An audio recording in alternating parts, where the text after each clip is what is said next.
Hey, welcome to Jofer Jeff. I'm Jeff, and today's movie is Hazard Jack from 2014. Now, I remember seeing this one about 6 months ago. I thought I'd rewatch it, and I got inspired to do a review of it, to warn you about it. First, we'll start with the specifics here. Now, this had a $3 million budget. I don't know what the hell they spent it on. This looks like a cheap movie. I think it is a cheap movie. They probably overpaid somewhere around there.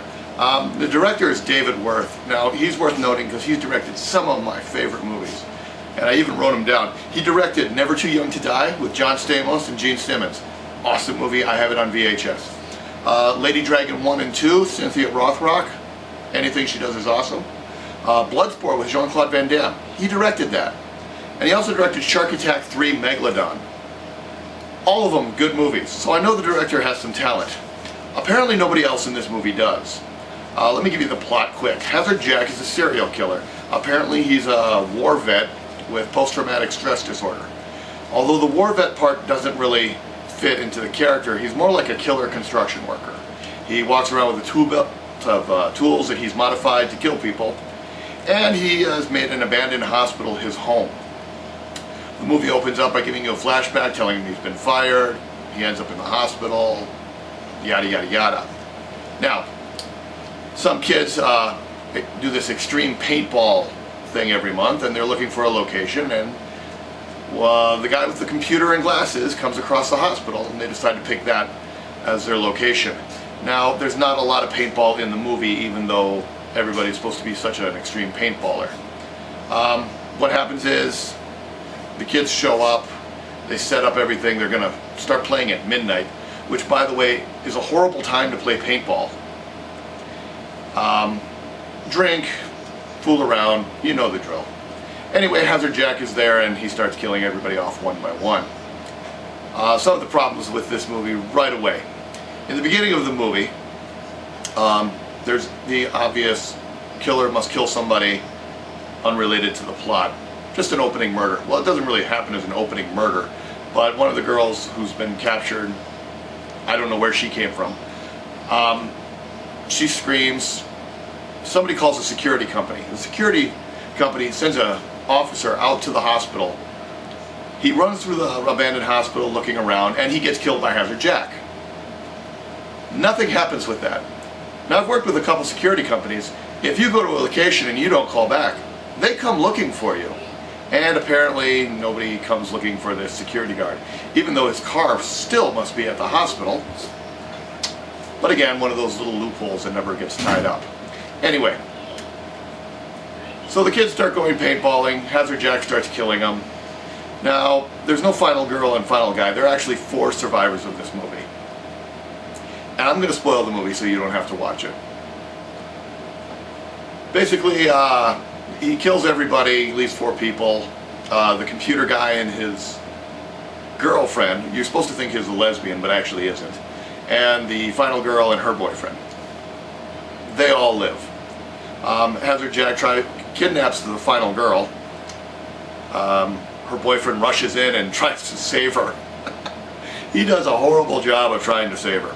Anyway, Action Jack gets pushed into a giant flammable container of gas or something like that. He has a little cordless circle saw. It hits the tank, and in one of the smallest explosions I've ever seen, manages only to kill him. Even though somebody who's 10 feet away doesn't get blown up either. Here's some other problems with the movie. Okay, this takes place in an abandoned hospital complex. Okay, that's fine. They cut a chain link fence to get in. They drive in. Hazard Jack sabotages their cars. Oh my God, what do we do? There's a residential neighborhood across the street from this place. They show it when they, at the end of the movie, they just simply get one of the cars running and they drive out. They run through the door. As they do that, you see the street they drive onto, and there are houses on it. And not just abandoned houses, they have cars parked in front of them and everything. This is a residential neighborhood right next to this hospital. All you have to do is jump over the fence, freedom, or scream really loud. These people apparently didn't figure that part out. And in one of the cheesiest lines in the movie, the 2 people who are standing over the locked fence, If our friends didn't come out, they must still be in there. We have to go after them. And the guy really looks into the distance and says, we're trapped in our own game. What? Okay. Take a breath of fact that these are the two nerdy characters who wear glasses, so they're nerds. If I take my glasses off, I can't see shit. That's why I wear glasses. These two characters just stop wearing their glasses halfway through the movie, and they never explain why. It's like, hey, aren't you blind or something? One of them, the girl, wears her glasses like this. And I can't see jack shit when I wear my glasses like this. So. I think they're not real. They did some good things right. Hazard Jack is a badass character. He's huge. Vicious. I like the fact that he's wearing a tool belt of death. He doesn't speak. He's got like a helmet with like a glass shield on it. I thought it was a welder's mask at first, but no. So he's a really good character, and they could have really done a lot with this movie. Unfortunately, they just kind of treat it like shit. Now, like I mentioned, it had a $3 million budget. I don't know what the fuck they're spending it on. It wasn't special effects. The special effects are shit. Bad CGI, bad practical effects. A lot of the kills are done off camera, probably to save money.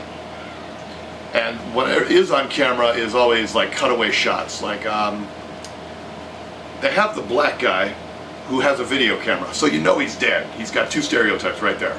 Camera guy and black guy. You're dead. Him and his girlfriend are wandering around. They get confronted by Hazard Jack. They run, they hide behind a door. Hazard Jack drills through the door and apparently kills both of them. I don't know how. But all you see is the drill go through the door and they fall to the ground bloody. That's about the special effects you're going to get. Also, they come across the bodies of their friends. They have like their heads cut off and they're placed on. You know it's just like a cut-out table and they've got their head right there. You know what that is. You look at it and you go, okay, that's cheap. And it is. It's just terrible. I wanted to like it, like I said. I don't recommend this movie. They just do so much bad. I haven't even started on the kills. Okay, look. We got the caterers, two gay guys. We got the two assholes, we got the two bimbos, we got the camera guy, and we have his girlfriend. Then we have the computer guy, his computer girlfriend, and the good girl who's pregnant and her boyfriend. Like I said, the computer guy, computer girl, and the pregnant girl and her boyfriend live. Everybody else gets offed in really weird ways. Of course, the two assholes and the two sluts have sex. Because, hey. Anyway, Hazard Jack is able to walk up and kill two of them, then walk over to the other two. He knocks the girl unconscious, unties the guy because he's blindfolded, puts him against the wall, and then proceeds to nail gun his hands to the wall, one at a time. I've never had my hand nail gunned. I can only guess that the first time you do it, I'm going to scream like a little girl and probably pull my hand away from the other wall. That's just me. He apparently just stays there and then gets a nail in the head. And then the girl wakes up and guess what? She gets a nail gun in the head. I'm not against nail gun deaths, but this was kind of just amateurly done. Okay, so avoid this movie. Avoid it as good as you can. It's not a really good movie, like I said. It had a lot of promise. I like the character. Maybe if they make a sequel and they do it a little bit better, I'd like to see Hazard Jack. He does blow up, but so be it. Anyway, that's my review. Please like and subscribe, and thanks for watching, and I will talk to you later.